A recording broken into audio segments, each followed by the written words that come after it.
Hello everyone. कैसे हैं आप लोग? उम्मीद है आप लोग अच्छे से पढ़ रहे होंगे। ठीक है, सेट वन तो आप लोगों ने कर लिया था।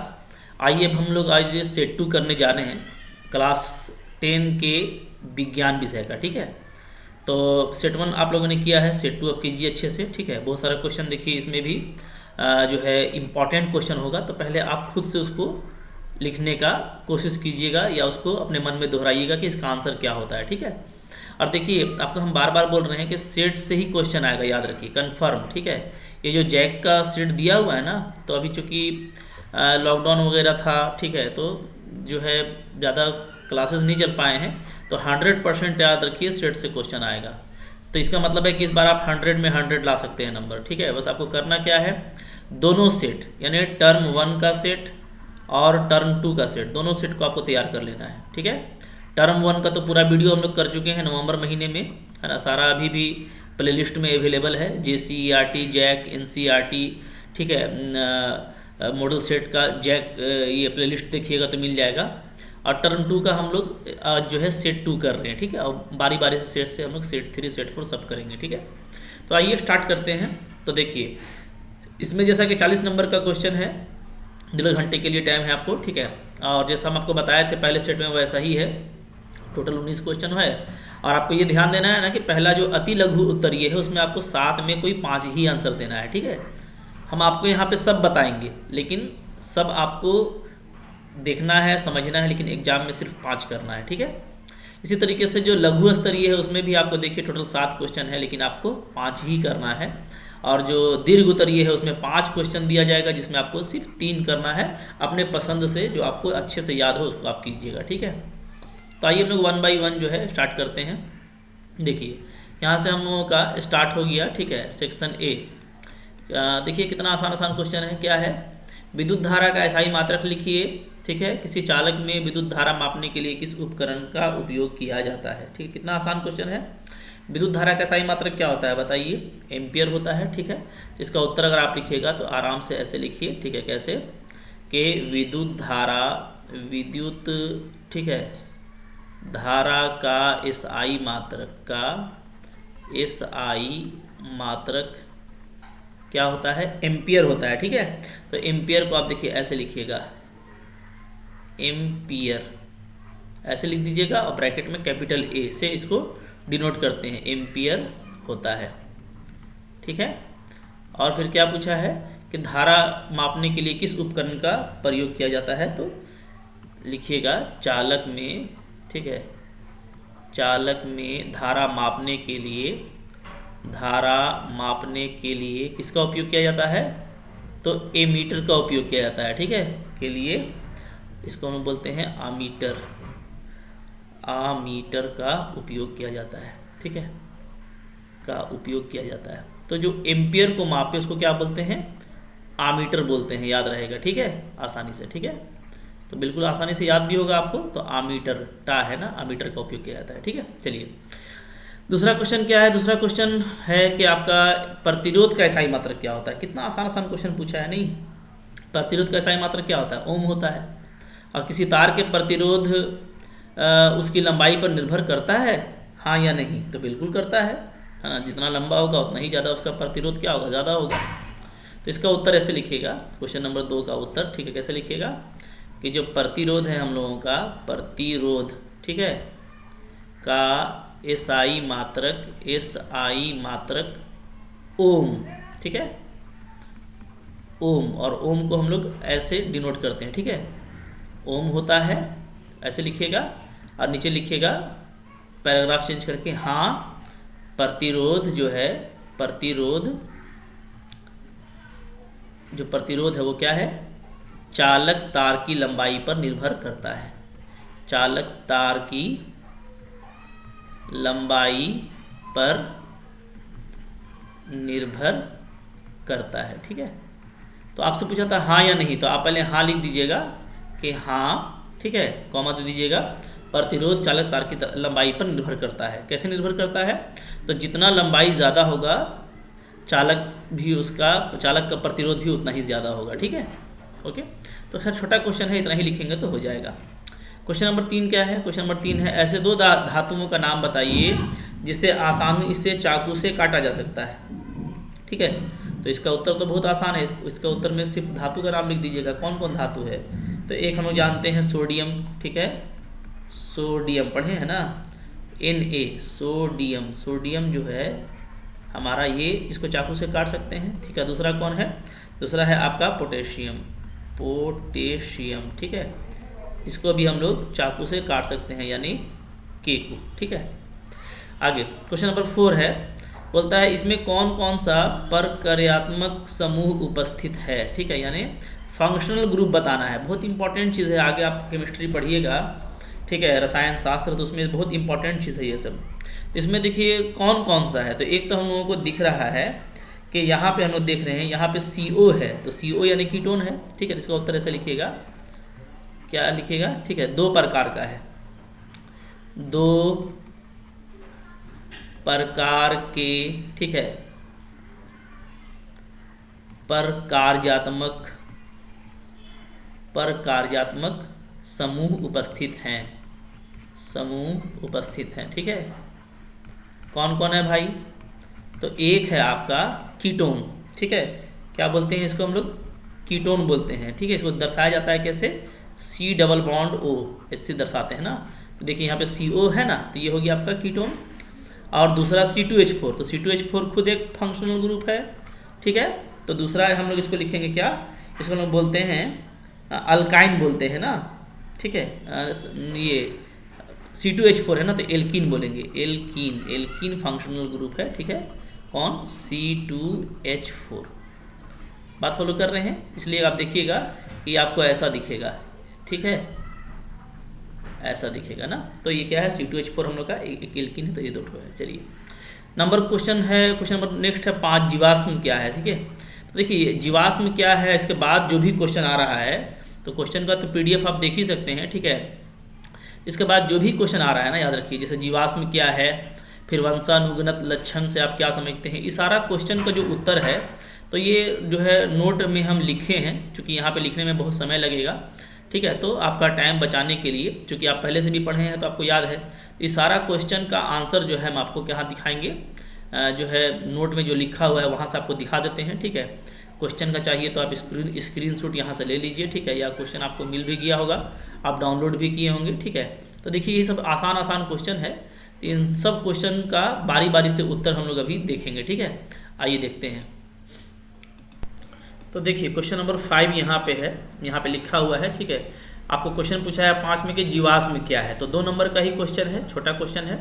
इसको छोटा ऐसे लिखेंगे, देखिए लाखों अथवा हजारों साल पहले पाए जाने वाले जीवों के परिरक्षित कठोर अवशेष, चट्टानों पर पैरों के निशान, मिट्टी में बने मृत जीवों के सांचे आदि को जीवाश्म कहते हैं। ठीक है, तो जीवाश्म क्या है आपको पता है, अभी भी खुदाई करके जो है पुरानी हड्डियां निकाली जाती हैं, तो कहीं पर किसी चट्टान पर कोई जो है पुराना जानवर का निशान देखा जाता है, तो ये सबको जीवाश्म कहते हैं। ठीक है, तो लाखों हजारों साल पहले जो जीव थे उसके जो परिरक्षित कठोर अवशेष हैं हड्डी तरह का, ठीक है, या और उसका जो मतलब कि बनावट है उसका, ठीक है, तो ये सब को हम लोग क्या बोलते हैं? जीवाश्म बोलते हैं। ठीक है ना। अच्छा, आगे देखिए नेक्स्ट क्वेश्चन है, वंशानुगत लक्षण से आप क्या समझते हैं? तो वंशानुगत लक्षण यानी हेरिडिटरी जो है वो क्या है? तो देखिए माता पिता से पीढ़ी दर पीढ़ी उनके संतानों में स्थानांतरण होने वाले लक्षणों को वंशानुगत लक्षण कहते हैं। ठीक है, ये DNA पर आधारित होता है ना, यह DNA पर निर्भर करती है। ठीक है, माता पिता से देखिएगा, जैसा माता पिता में गुण है वैसा ही बच्चा में आ जाता है, दादा दादी भी आ जाते हैं माता पिता में। ठीक है, तो पीढ़ी दर पीढ़ी चलता है, तो दादा का परदादा का सबका गुण जो है बच्चों में जो मिलता है, तो उसको हम लोग क्या बोलते हैं? वंशानुगत लक्षण कहते हैं। ठीक है ना, ये सब आसान है, आप पहले से भी जानते होंगे। ठीक है, चलिए आगे देखते हैं। फिर इसके बाद है आपका क्वेश्चन नंबर 7। क्वेश्चन नंबर 7 है कि एक खाद्य श्रृंखला का उदाहरण दें। ठीक है, एक खाद्य श्रृंखला का उदाहरण देना है। तो देखिए खाद्य श्रृंखला जो है, जैसे एक उदाहरण हम देते हैं यहाँ पर, जैसे देखिए पादप है, कीट है, मेढक है, सर्प है, चील है। ठीक है, तो ये हम लोग जो है सेट 1 में भी देखे थे ऐसा क्वेश्चन, तो ये एक फेमस एग्जाम्पल है ना, कि इसमें आप जानते हैं पादप क्या है? उत्पादक है। ठीक है, जबकि जो कीट है वो कीट क्या है, ये पहला उपभोक्ता है ना। और इसी तरीके से कीट को मेढक खाता है, मेढक को सांप खा जाता है, सांप को चील खा जाता है, तो जो चील है वो क्या है, वो आपका अंतिम उपभोक्ता है। ठीक है, चील। क्लियर है। देखिए हम लोग का सेक्शन ए खत्म हो गया, अब सेक्शन बी है। ये हम लोग का क्या है, ये हम लोग का है लघु स्तरीय, यानी ये क्या है, ये आपका शॉर्ट आंसर है। ठीक है, तो इसको आपको जो थोड़ा सा बड़ा लिखना है, तो इसमें आपको सिर्फ 5 ही क्वेश्चन करना है। ठीक है, 3-3 नंबर का है, तो आइए हम लोग इसको भी करते हैं। ठीक है, चलिए देखिए इसमें जो क्वेश्चन नंबर 8 है वो वेरी इंपॉर्टेंट है। ठीक है, क्या है क्वेश्चन है, ओम का नियम बताएं, इस नियम के आधार पर विभवांतर तथा विद्युत धारा में संबंध लिखिए, प्रतिरोध को परिभाषित कीजिए। तो ये क्वेश्चन देखिए एग्जाम में आ सकता है, हाँ बहुत बार आया है, तो बहुत इंपॉर्टेंट है, आपके टीचर भी आपको बताए होंगे। तो देखिए पहले तो ओम का नियम क्या होता है, तो देखिए नियत ताप पर, यानी टेम्परेचर को कांस्टेंट रखेंगे। ठीक है, टेम्परेचर नहीं बदलना चाहिए, है ना। तो नियत ताप पर किसी चालक के सिरों का विभवांतर उसमें प्रवाहित विद्युत धारा के समानुपाती होता है। इसे क्या कहते हैं, ओम का नियम कहते हैं। ठीक है, यानी जैसे मान लीजिए ये मेरे पास में कोई चालक है, ठीक है, तो इसके सिरों के बीच का विभवांतर कितना है, देखिए V है। ठीक है, और धारा कितनी प्रवाहित हो रही है, I। तो संबंध क्या होगा धारा और विभवांतर में, तो V बराबर IR होगा। ठीक है, जहां आपका V तो विभवांतर है, I विद्युत धारा है, और R क्या है, R आपका चालक का प्रतिरोध है। तो अब इसका परिभाषा लिखना है। ठीक है, देखिए इसका परिभाषा कैसे लिखेंगे, देखिए इसका परिभाषा ऐसे बनेगा। ठीक है, किसी चालक का वह गुण जिसके कारण वह अपने में प्रवाहित होने वाली विद्युत धारा का विरोध करता है, उसे प्रतिरोध कहते हैं। ठीक है, तो प्रतिरोध देखिए नाम से ही क्लियर है ना, नाम क्या है, नाम है इसका देखिए प्रतिरोध। प्रतिरोध का मतलब क्या होता है कि प्रतिरोध करने वाला है ना, गुस्सा करेगा, अवरोध डालेगा, यानी अड़चन डालेगा ना। तो ये अवरोध डालता है, किसमें डालता है अवरोध, अपने में ही प्रवाहित होने वाली धारा का विरोध करता है। ठीक है, घर्षण पढ़े हैं ना, घर्षण क्या करता है, गति का विरोध करता है। तो उसी के तरह से ये क्या करता है, चालक में धारा का विरोध करता है। ठीक है, आगे देखिए नेक्स्ट क्वेश्चन है हम लोगों का, चुंबकीय क्षेत्र रेखाएं क्या हैं, चुंबकीय क्षेत्र रेखाओं में कोई 2 गुण लिखिए। तो देखिए ये भी काफी इंपॉर्टेंट क्वेश्चन है, जानने वाला क्वेश्चन है, बहुत मजेदार क्वेश्चन है। ठीक है, चुंबकीय क्षेत्र रेखा क्या है, देखिए वह पथ जिस पर चुंबक का उत्तरी ध्रुव क्या होता है, यानी north pole, sorry south pole. ठीक है, उत्तरी है ना, नॉर्थ पोल। ठीक है, चलिए वह पथ जिस पर चुंबक का उत्तरी ध्रुव यानी नॉर्थ पोल चुंबकीय क्षेत्र में मुक्त अवस्था में आने पर गति करेगा, उसे क्या कहते हैं, चुंबकीय क्षेत्र रेखाएं कहते हैं, है ना। यानी अगर जो इसमें 2 ध्रुव होता है ना, एक होता है आपका नॉर्थ एन उत्तरी, एक आपका होता है साउथ यानी आपका दक्षिणी होता है। ठीक है, तो अगर नॉर्थ पोल को छोड़ दिया जाए घूमने के लिए, तो वो इस तरीके से देखिए घूमना शुरू करेगा। तो इस जो रेखा बना करके घूमेगा उसी को क्या बोलते हैं, चुंबकीय रेखा बोलते हैं। ठीक है, और ये देखिए ये क्या होता है, ये काल्पनिक रेखा होती है, यानी कोई चुंबक है तो चुंबक के चारों तरफ आपको थोड़ी ये रेखा नजर आएगा। ये हम लोग पढ़ने के लिए, क्षेत्र को समझने के लिए क्या करते हैं, खींचते हैं। ठीक है, तो इसको निम्न प्रकार से दर्शाया जाता है, इसे निम्न प्रकार से दर्शाया जाता है। देखिए फोटो बनाइएगा तो ऐसे बना दीजिएगा, देखिए फिगर बनाइएगा, फिगर बनाने से क्या होता है, नंबर आपको पूरा में पूरा देगा। ठीक है ना, तो चित्र जो होता है वो आपको जरूर बनाना चाहिए, इस तरह से बनाइएगा। इसमें देखिए इसमें नॉर्थ से सब निकल रहा है, देख रहे हैं ना, सब नॉर्थ से निकलता हुआ प्रतीत हो रहा है। ठीक है, और दूसरा साउथ में प्रवेश कर रहा है, यहाँ से निकल रहा है, इधर प्रवेश कर रहा है, और क्या कर रहा है, एक तरह का बंद लूप बना रहा है। ठीक है, तो आइए इसका 2 गुण लिखते हैं। 2 गुण कैसे लिखेंगे, आइए देखिए 2 गुण चुंबकीय क्षेत्र के रेखाओं के गुण। ठीक है, तो चुंबकीय रेखाओं के गुण यहाँ पे देखिए कैसे कैसे लिखा हुआ है। ठीक है, आइए देखिए चुंबकीय रेखाओं के गुण। ठीक है, चुंबकीय रेखाओं के गुण में क्या क्या है, तो सबसे पहले है आपका, ठीक है, पहला नंबर है कि चुंबकीय क्षेत्र रेखाएं कभी भी एक दूसरे को प्रतिच्छेद नहीं करती हैं। ऊपर फोटो में देख रहे थे ना, एक दूसरे को कभी नहीं काटेगा, एक ऐसे है तो दूसरा ऐसे रहेगा। ठीक है, कभी भी काटेगा नहीं। ठीक है, दूसरा क्या है, चुंबकीय क्षेत्र रेखाएं चुंबकीय बल की मजबूती को दिखाती हैं। ठीक है, चुंबकीय बल की मजबूती को, जहां चुंबकीय क्षेत्र रेखाएं पास पास यानी बिल्कुल क्लोज होंगी, वहाँ पे चुंबकीय बल ज़्यादा होता है। ठीक है, तो आप ऊपर ऊपर का फिगर में देखिएगा, अभी हम आपको दिखाए थे। ठीक है, देखिए यहाँ पे कितना पास पास है, देख रहे हैं ना यहाँ पे। तो सबसे ज़्यादा बल यहीं पे होता है, सबसे ज़्यादा बल सबसे यहाँ पे सबसे ज़्यादा बल होगा, सबसे ज़्यादा चुंबकीय बल कहाँ पे होगा, यहाँ पे होगा, समझे। बाकी जहाँ पे बहुत गैप है, फर्क है, वहाँ पे कम होगा। तो जितना जो है कम गैप में होगा उतना ही ज़्यादा वहाँ पे ज़्यादा बल होगा। ठीक है, क्लियर है। चलिए, तो ऐसे हो गया 2 गुण। इसके बाद देखिए नया दूसरा क्वेश्चन है, क्वेश्चन नंबर 10। क्या कि संक्षारण किसे कहते हैं, संक्षारण, इससे सुरक्षा के उपाय बताइए। तो देखिए संक्षारण क्या होता है। उत्तर देखिए, जब धातुओं का संपर्क वायु या नमी से होता है तो उसकी सतह पर ऑक्साइड, कार्बोनेट, सल्फेट या सल्फाइड में से किसी की परत चढ़ जाती है। आप देखे होंगे ना, लोहा वगैरह भी आप देखे हैं। ठीक है, कि आप रख दीजिएगा हवा में, पानी पड़ रहा है तो उसमें चित्ती लग जाता है। ठीक है, तो जो ये सब जो होता है ना, खराब हो जाता है जो हम लोग का धातु हवा में रखने से या नमी की वजह से, उसको हम लोग क्या बोलते हैं, इसी को हम लोग संक्षारण बोलते हैं। ठीक है, अब इससे उपाय क्या है, तो बहुत आसान उपाय है, उसको पेंट कर दीजिए या उसमें ग्रीस लगा दीजिए, तो इससे हम संक्षारण से धातुओं को बचा सकते हैं। ठीक है, पेंट से या ग्रीस से। आगे देखिए फिर क्या क्वेश्चन है। आगे क्वेश्चन है आपका संतृप्त और असंतृप्त हाइड्रोकार्बन में अंतर, क्वेश्चन नंबर 11। ठीक है, संतृप्त है ना, यानी आगे पढ़िएगा तो चल के ये सेचुरेटेड है, और असंतृप्त ये क्या है, ये कहलाता है अनसेचुरेटेड। ठीक है, बहुत इंपॉर्टेंट चीज़ होता है ये हाइड्रोकार्बन के लिए। तो संतृप्त या असंतृप्त हाइड्रोकार्बन में क्या फ़र्क है, तो देखिए संतृप्त जो होता है, ये भी बहुत इंपॉर्टेंट क्वेश्चन है ना, एग्जाम में आ सकता है। ठीक है, तो संतृप्त और असंतृप्त को हम बांट दिए हैं। तो पहला नंबर ये है कि जो संतृप्त हाइड्रोकार्बन है एल्केन को कहते हैं। ठीक है, जिसमें सिर्फ एकल बंध होता है, इसमें केवल एकल बंध होता है, ये बहुत कम अभिक्रियाशील होते हैं।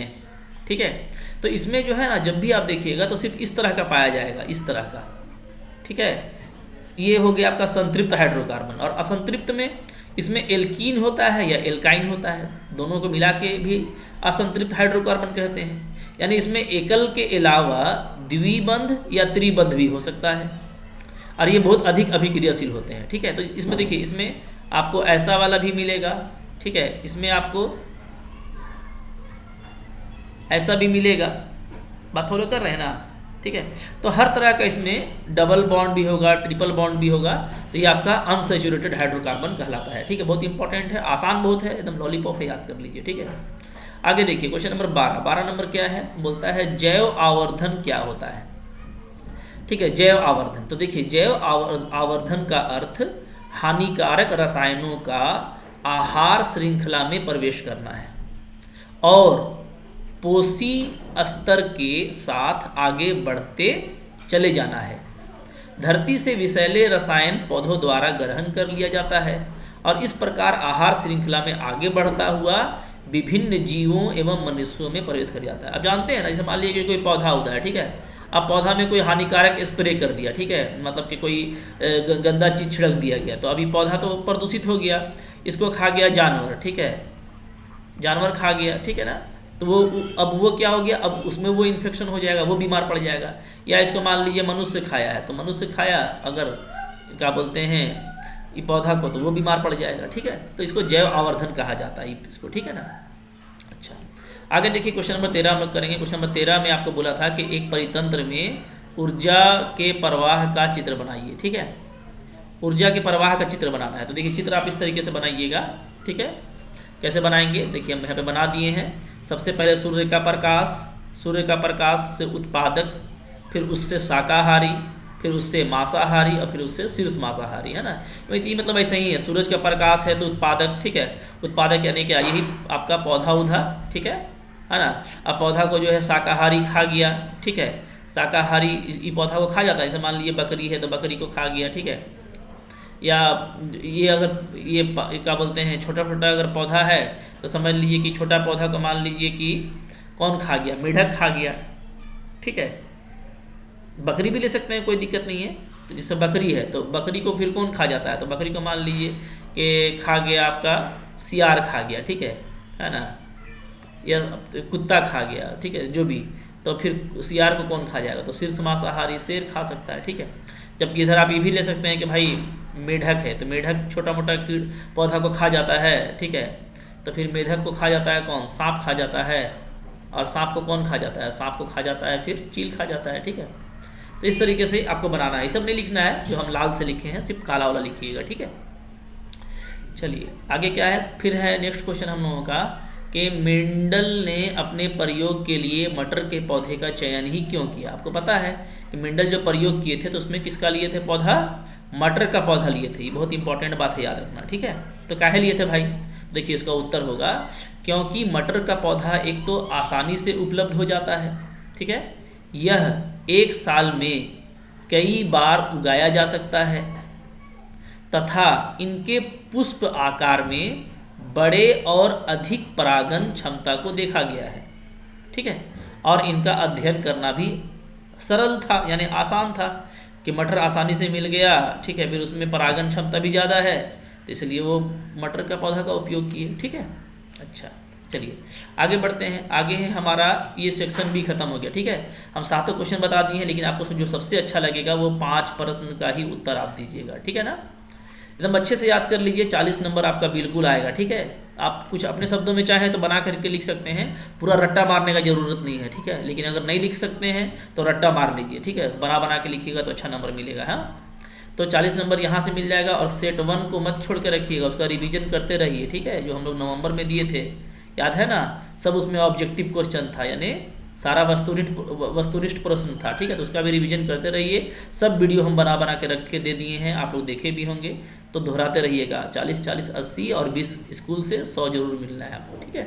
चलिए आगे देखते हैं, तीसरा सेक्शन आ रहा है हम लोग का। तीसरा सेक्शन है सेक्शन सी, दीर्घ उत्तरीय प्रश्न है, 5-5 नंबर का है, 3 ही क्वेश्चन करना है, ठीक है। 5 हम बता देते हैं आपको। पहला क्वेश्चन देखिए, है ना। पहला क्वेश्चन क्या है कि किसी विद्युत परिपथ में 3 प्रतिरोधकों, ठीक है, को जिनके प्रतिरोध R1 R2 तथा R3 हैं को पाश्चर्य क्रम में जोड़ा गया है।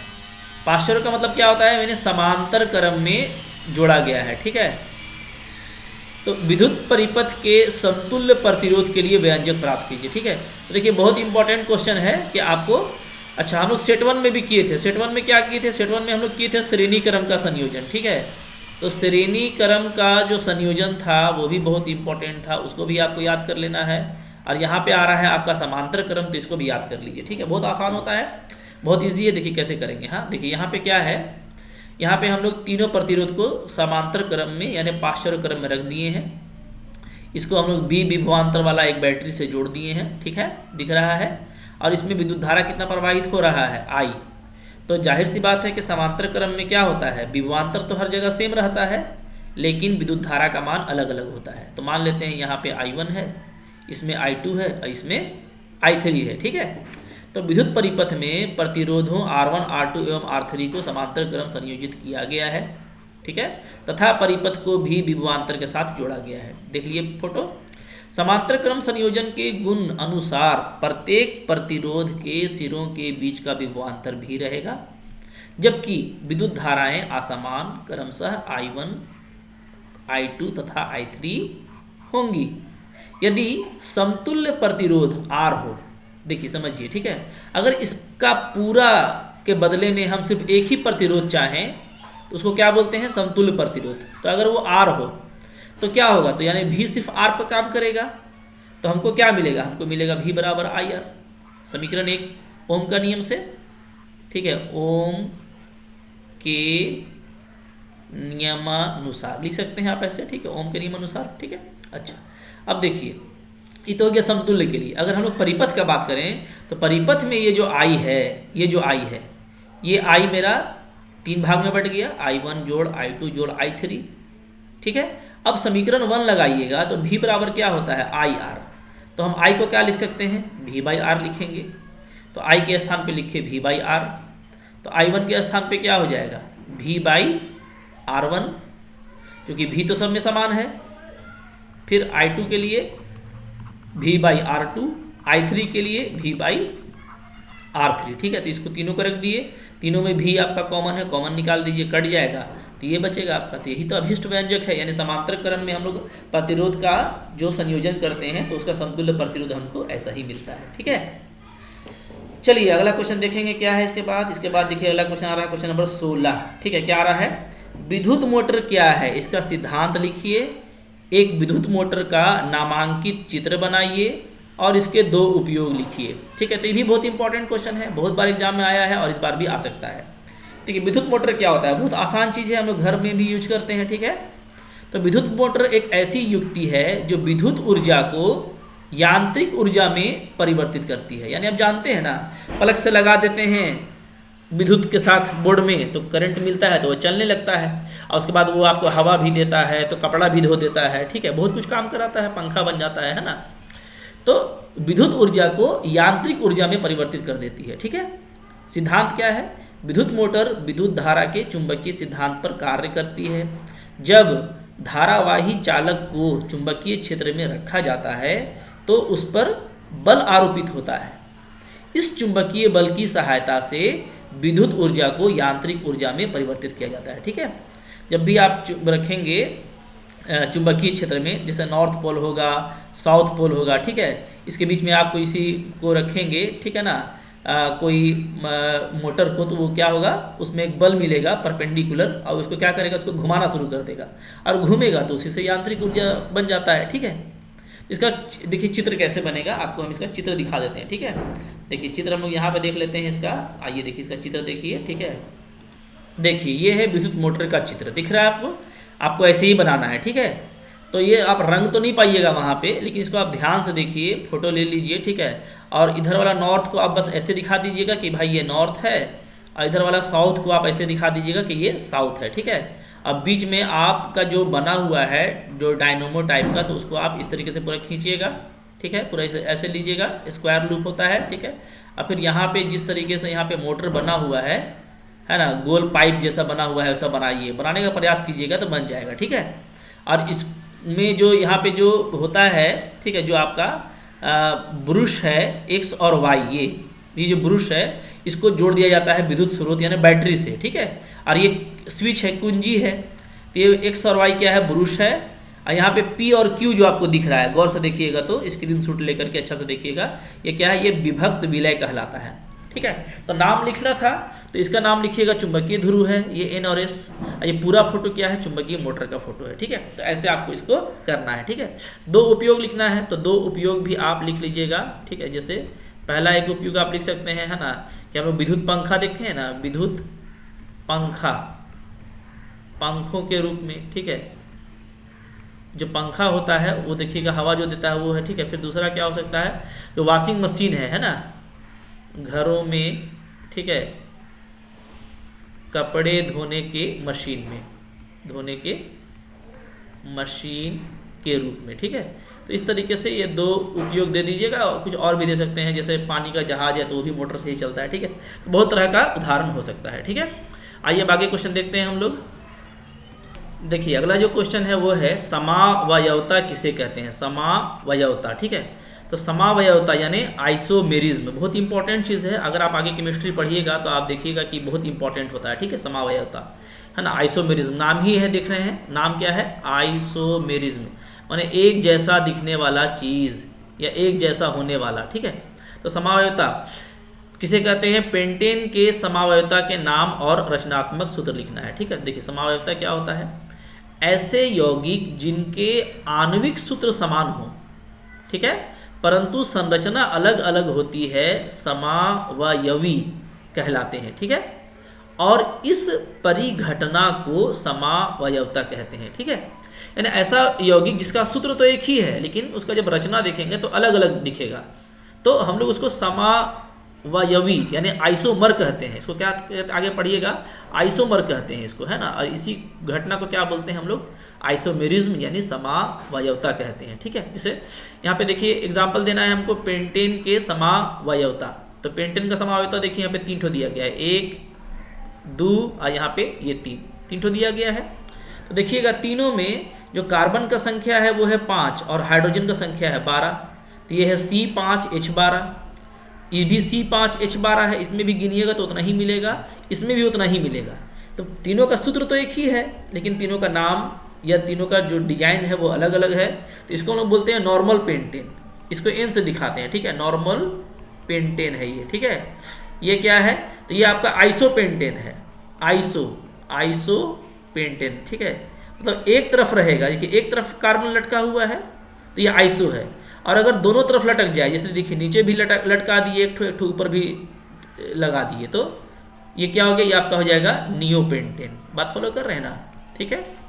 तो इस तरीके से देखना है, ठीक है।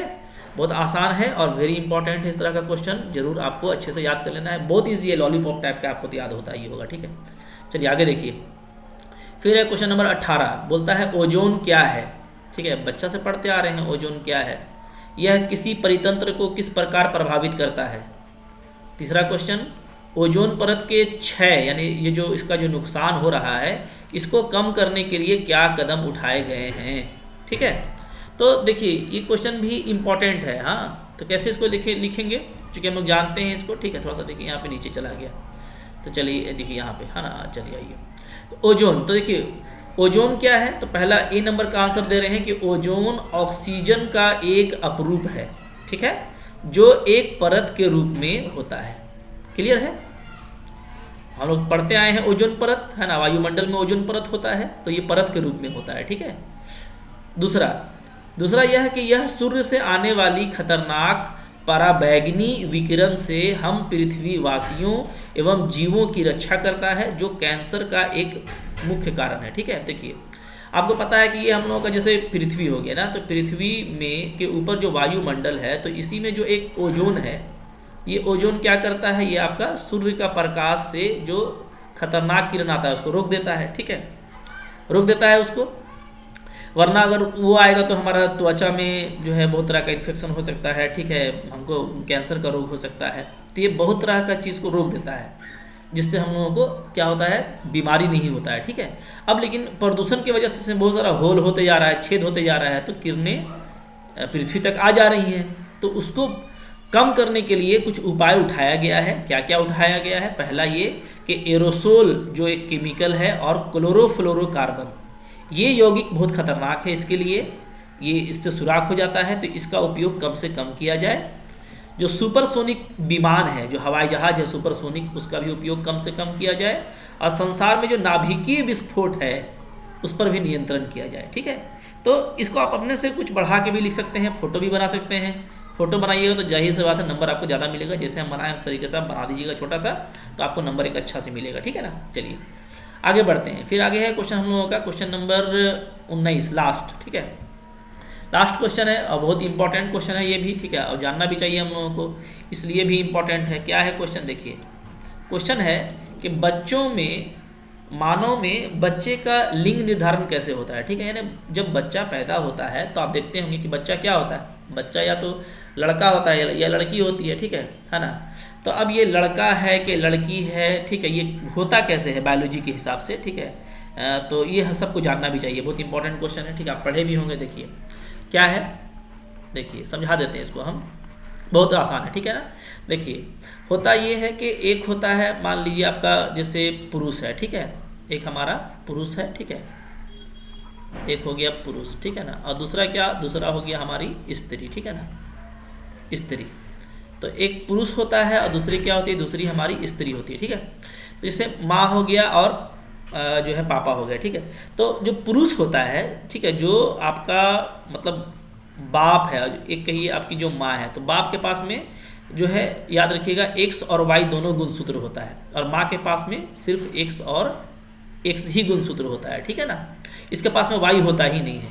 जबकि जो बच्चा जो है देखिए पैदा होगा, छोटा बच्चा, ठीक है, तो जो बच्चा होगा, तो बच्चा कब होगा, लड़का होगा, तो जाहिर सी बात है कि उसमें एक्स वाई होना चाहिए, ठीक है।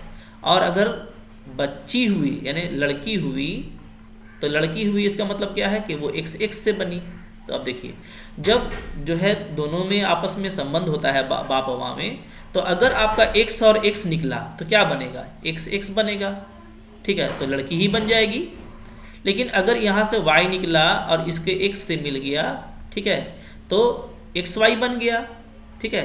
तो एक्स वाई का जब बनेगा तब क्या होगा, तब आपको लड़का मिलेगा, ठीक है। तो एक तरह से देखिए कभी भी माँ जिम्मेदार नहीं होती है ना, आजकल दोष दिया जाता है ना कि भाई मतलब कि बच्चा नहीं हो रहा है, तो सब समझना चाहिए, ठीक है। इसमें कोई दोष नहीं होता है, ठीक है, सब जो है कुदरत का है। तो देखिए क्या है, मानव में लिंग का निर्धारण विशेष लिंग गुणसूत्रों के आधार पर होता है, ठीक है। नर मानव में एक्स वाई गुणसूत्र होता है, जैसा हम आपको बताया बाप में होता है, ठीक है। और मादा में एक्स एक्स गुणसूत्र होता है, जैसा कि मम्मी में होता है, ठीक है। इससे स्पष्ट है कि मादा के पास वाई गुणसूत्र नहीं होता है। जब नर एवं मादा के संयोग से संतान उत्पन्न होती है तो मादा यानी माँ किसी भी अवस्था में नर शिशु के लिए जिम्मेदार नहीं हो सकती, क्योंकि नर शिशु के लिए निषेचन क्रिया में एक्स वाई गुणसूत्र होना चाहिए, है ना, लड़का के लिए एक्स वाई होना चाहिए, जबकि मादा के पास केवल एक्स एक्स गुणसूत्र होता है ना।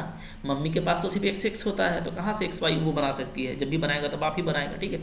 अब देखिए निषेचन क्रिया में यदि पुरुष का एक्स लिंग गुणसूत्र स्त्री के एक्स लिंग गुणसूत्र से मिलता है तो क्या बनेगा, एक्स एक्स जोड़ा बनेगा, यानी संतान लड़की होगी, जैसा हम आपको बताए, ठीक है, संतान लड़की होगी, ठीक है। और यदि पुरुष का वाई लिंग गुणसूत्र स्त्री के एक्स लिंग गुणसूत्र से मिलता है, यानी इसका वाई मिला इसका एक्स मिला तो वाई एक्स बनेगा, यानी एक्स वाई बनेगा, तो इससे एक्स वाई जोड़ा बनता है, यानी संतान लड़का पैदा होगा, ठीक है। तो इस तरीके से आपको बनाना है, तो बहुत आसान और कितना इंटरेस्टिंग है नहीं, ये सब समझने में जानने में जानकारी का भी एक होता है, ठीक है, लालसा रहता है कि भाई चलो जानकारी बढ़ रही है, और एग्जाम में आप इसे लिखेंगे इसे बना करके तो आपको पूरा नंबर भी मिलेगा, ठीक है। तो 40 में 40 आपको छोड़ना नहीं है। और सिर्फ विज्ञान ही नहीं, आपको हम बता चुके कि गणित का भी सारा मॉडल सेट बना करके आपको दिए हैं, चाहे वो मेरा जो है टर्मिनल 1 का हो, 1 टर्म का हो या सेकेंड टर्म का हो, दोनों का आपको बना के दिए हैं। दोनों का एग्जाम एक साथ देना है, थोड़ा थोड़ा गैप में। पहला सुबह में आपको टर्म 1 देना है तो दोपहर में टर्म 2 देना है, ठीक है।